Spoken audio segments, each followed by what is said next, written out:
All right, from Omaha to Boston and now here in HQ, World Series champ Will Middlebrooks tapping in to get us right on the diamond before this series and the first meeting between the two in the NL West. How will this kind of play out starting here tonight? Yeah, so I want to look at the offenses. There's a lot of stars on both teams that we want to look at here. But I have to start with Manny Machado and what he's doing at the plate. I mean, he's sitting 358 right now, almost at 1100 OPS. And he's really stepped up to lead an offense that doesn't have Fernando Tatis Jr. right now. There's a void in production on that team right now. As a team, the Padres hitting just 230, which is 16th in baseball. Not great, pretty middle of the pack, and not what you would expect from there. But something that is helping with that void is the reemergence of Eric Hosmer. Last couple years, it's been very underwhelming. He played good defense, but offensively just hasn't been there. He's not exactly murdering the baseball right now, just 5 RBI doubles. Everything else is singles. But then I want to look at the Dodgers side. Obviously, there's Freddie Freeman.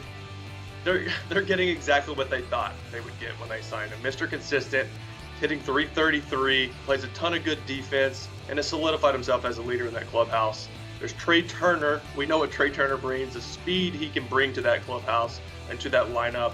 I think Cody Bellinger, he hit 165 last year. Awful last year.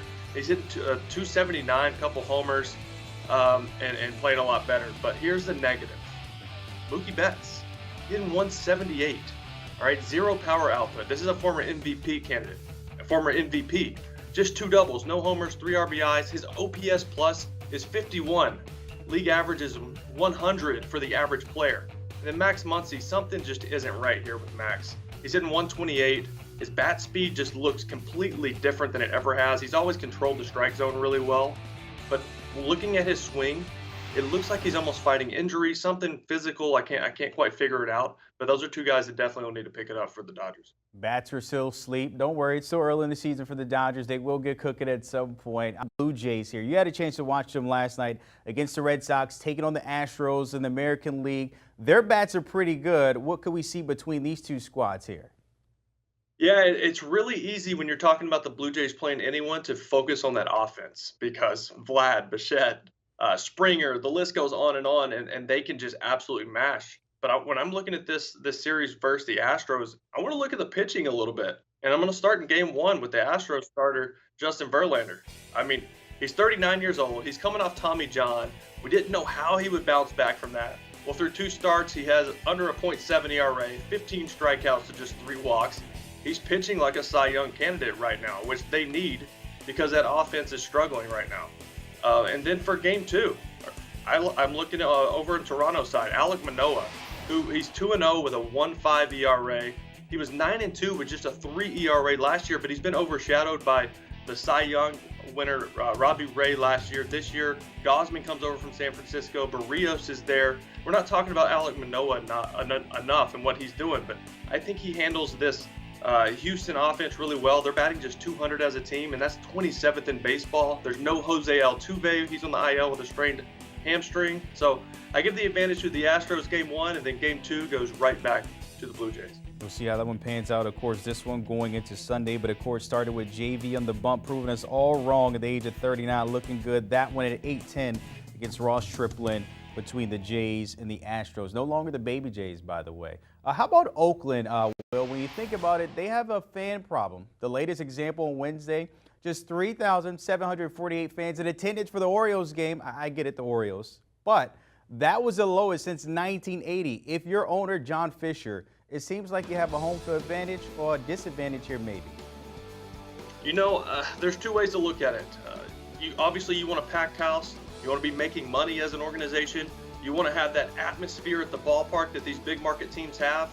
But look, let's be honest. They shed salary. They got rid of all their star players, and the fans aren't happy about it.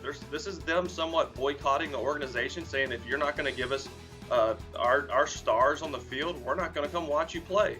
Now, on the positive side of this, you have all these young players playing in a stress-free environment that there's no expectations, and they can go out and play baseball and make a name for themselves. And that's what they're doing. They're 10th in team ERA right now. They're 8th in runs scored per game. And listen to this, they have the best, they're in second place in the AL West. I don't know if that's sustainable. There's some good teams in there. But they have the second best run differential at +16 in the entire American League right now.